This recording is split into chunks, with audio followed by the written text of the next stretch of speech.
Bonjour mes chers Gémeaux, je vous remercie de me retrouver pour ce qui sera le dernier taroscope de l'année. Bien que je vais vous retrouver en décembre pour sonder les énergies de janvier 2020, c'est le dernier horoscope de l'année 2019. Une petite parenthèse pour vous annoncer que j'ai créé ma page Instagram, enfin, vous avez le lien de ma page Instagram en descriptif de cette vidéo, mais également en commentaire. N'hésitez pas à m'y retrouver parce que j'organise en plus de cela pour célébrer le lancement de ma page eh bien, un concours qui vous permet de remporter un tirage en croix gratuit, mais en plus de ça, d'en remporter un pour vous et pour quelqu'un de votre entourage. Donc, n'hésitez pas à m'y retrouver. Les consignes sont très simples. Elles sont expliquées dans ma dernière publication qui comporte la photographie de la playlist des taroscopes de décembre. Donc, n'hésitez pas à m'y retrouver. Et puis, sinon, vous le savez, je suis également présente sur Facebook et depuis plus longtemps. Vous avez un concours également mensuel qui s'y organise, donc n'hésitez pas non plus à me retrouver sur Facebook et ou donc sur Instagram. Alors revenons à nos énergies de décembre qui ici sont assez flamboyante, vigoureuse. Il est possible qu'il y ait une rencontre tumultueuse qui vous obsède ce mois de décembre parce que vous ne savez pas du tout où cette attraction va vous amener. Nous avons en effet la carte du 2 de bâton qui va, en étant dans les éléments positifs, nous parler d'avoir l'envie de se projeter, de faire des projets d'avenir, mais de rencontrer quelques dualités intérieures à cet égard, de ne pas être complètement sûr de soi ou d'accord avec soi-même à propos du devenir, de cette envie, de ce désir qui se fait sentir en décembre et qui semble un peu nous obséder, semble indiquer la carte du 9 d'épée dans les obstacles. Nous avons en effet deux lames majeures dans ce tirage que constitue le diable en vibration et la force dans la direction que prennent les choses, qui sont des cartes puissantes, des cartes très fortes et qui nous parlent de relations, de situations qui nous donnent grandement envie, mais on est peut-être en train de se triturer l'esprit pour savoir si c'est bon ou non de céder à cette tentation.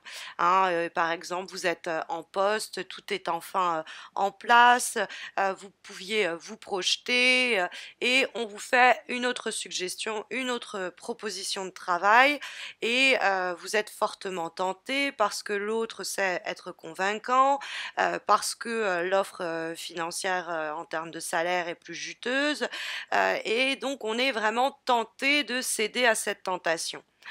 Et on est du coup dans une prise de tête, hein, on voit le 9 d'épée en train de se prendre la tête entre les mains. À cet égard, j'y vais pas.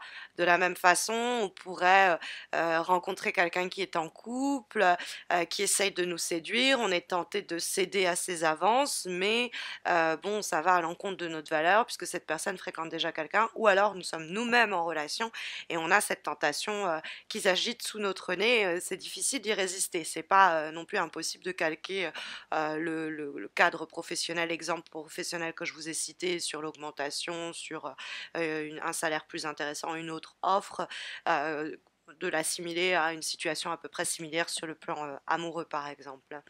Mais on peut avoir plus simplement la peur de perdre le contrôle au cours du mois de décembre. Ça peut être la peur de perdre le contrôle sur le plan financier, sur le plan matériel, que les efforts que l'on ait menés ne soient pas suffisants, ça ne donne pas des résultats suffisamment rentables, que les efforts investis dans une relation un peu conflictuelle ne finissent pas par déboucher par une sorte de calme, de paix ou de sérénité, où on s'est enfin mis d'accord et on vous sent en train de tout le mois de décembre, en tout cas une partie, à passer quelques nuits blanches à cogiter à ce propos. Hein, vous n'en trouvez pas le sommeil, c'est une façon d'illustrer que vous n'en trouvez pas la paix de l'esprit. Hein, il y a une sérénité qui vous fait défaut en rapport logiquement avec le 2 de bâton, c'est-à-dire ce en quoi, enfin c'est la discussion, c'est le vis-à-vis qu'on a, se joue entre le 2 de bâton et le 9 d'épée.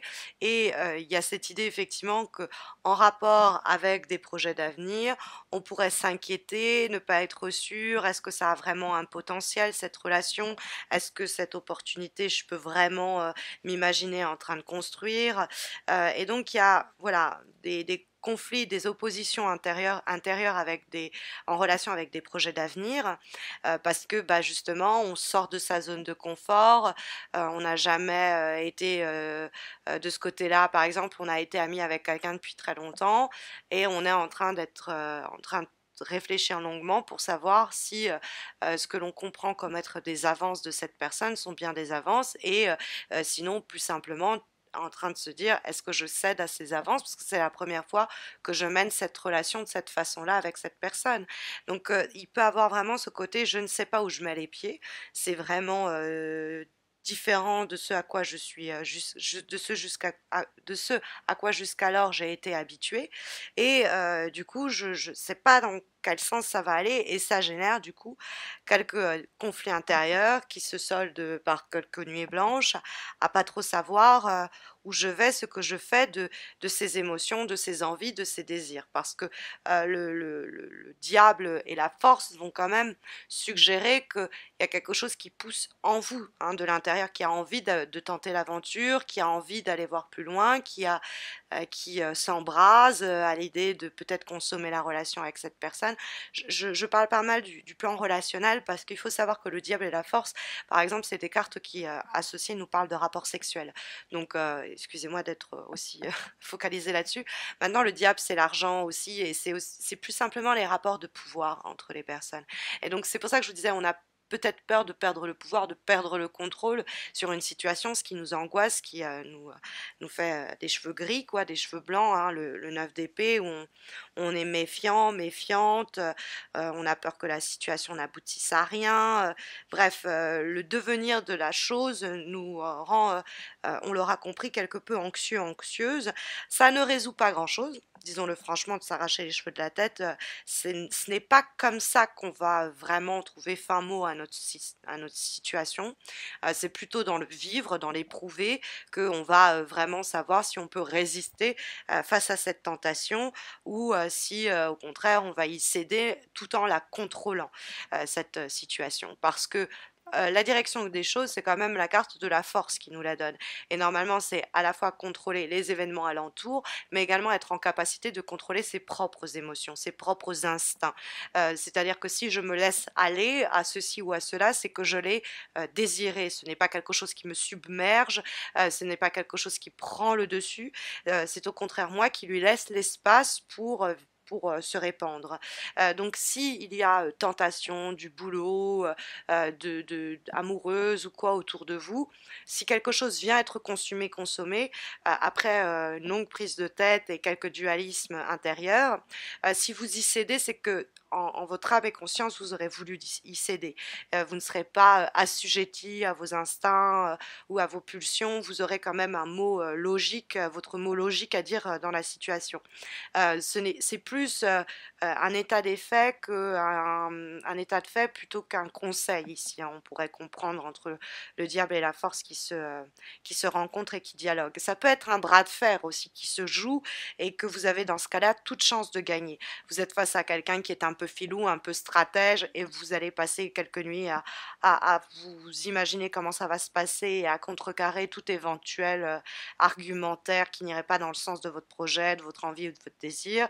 Vous avez déjà anticipé tout ça, hein, vous avez réfléchi ça dans tous les sens pour être fin prêt, fin prête à faire face à cet adversaire, ce rival, cette personne très rusée et qui est normalement capable de persuader. Et vous allez être vous-même cette personne peut-être en capacité de séduire, de persuader, de convaincre, donc d'avoir le dessus sur cette situation. Alors c'est pas sans mentalement cogiter beaucoup, on aura compris qu'on va y laisser quelques neurones, puisqu'il y a cette fameuse carte du 9 d'épée dans les obstacles.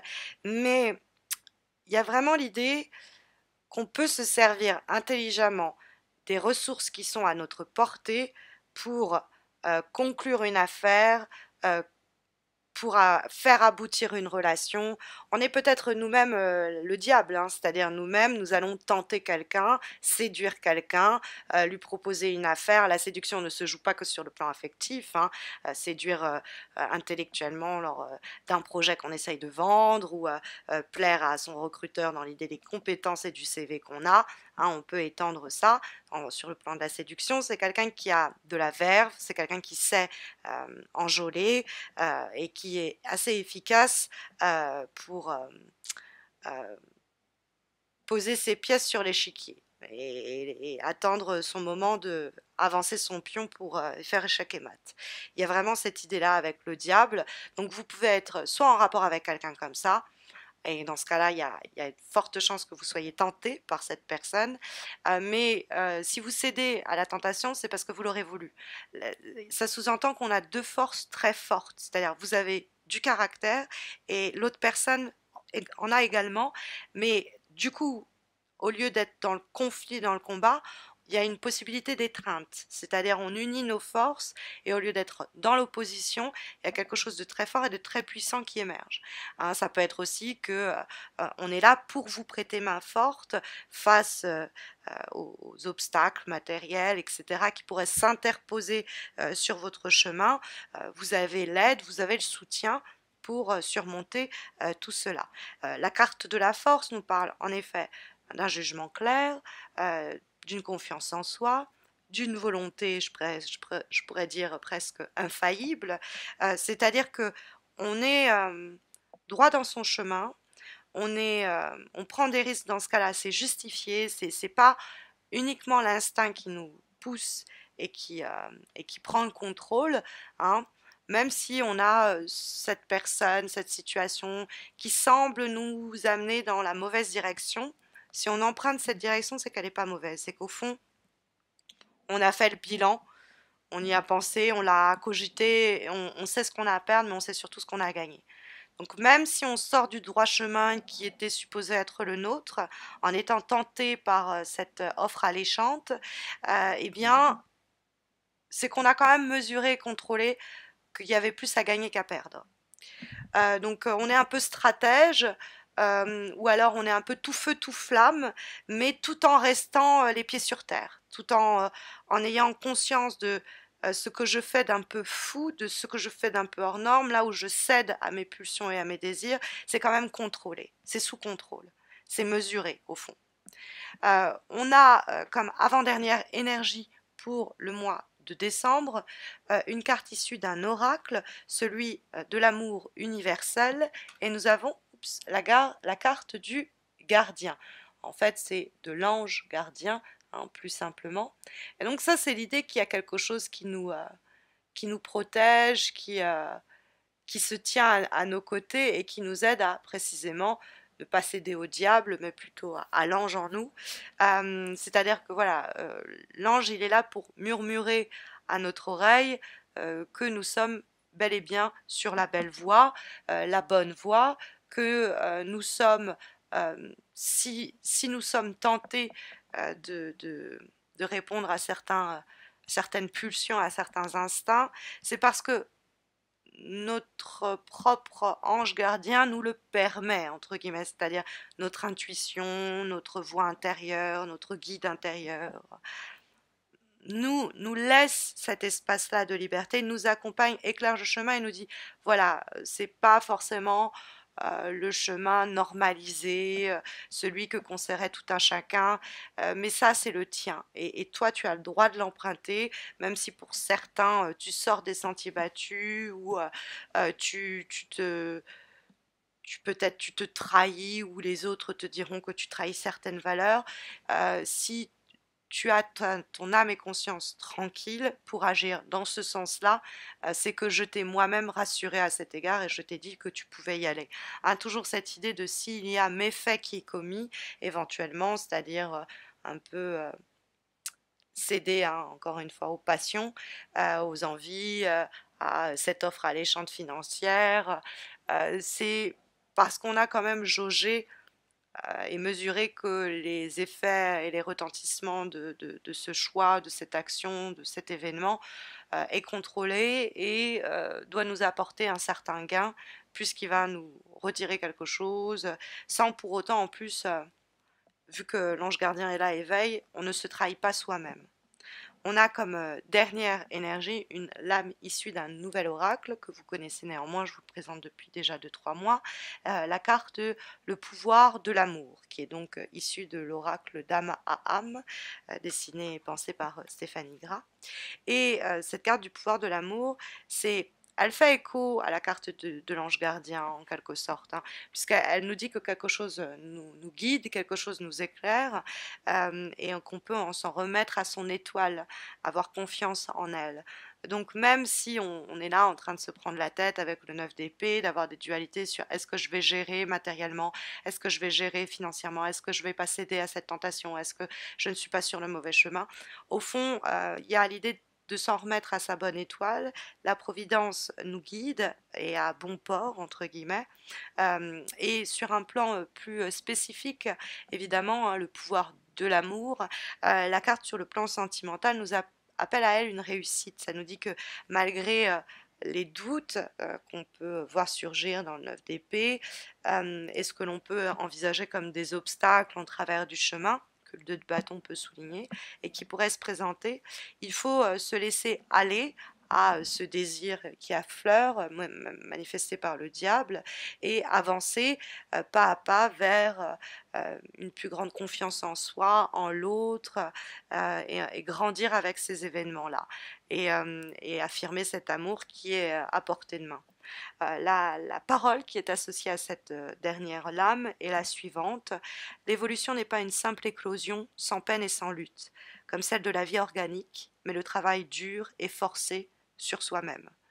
Donc il y a l'idée qu'il va falloir surmonter hein, ces peurs, ces angoisses, ces dualités pour épouser, embrasser ce vent, ce sirocco, ce souffle chaud qui nous amène à des moments très forts, peut-être un peu décontenançants, mais qu'on doit embrasser et épouser. Voilà en tout cas les énergies ici sondées par les lames au sujet des prochaines semaines, en espérant que ça pourra vous guider, mais vous le savez, vous avez l'opportunité de remporter une guidance personnalisée par le biais de ma page Facebook et du concours mensuel que vous y trouverez. Et vous avez donc le lien de ma page Facebook en descriptif de cette vidéo.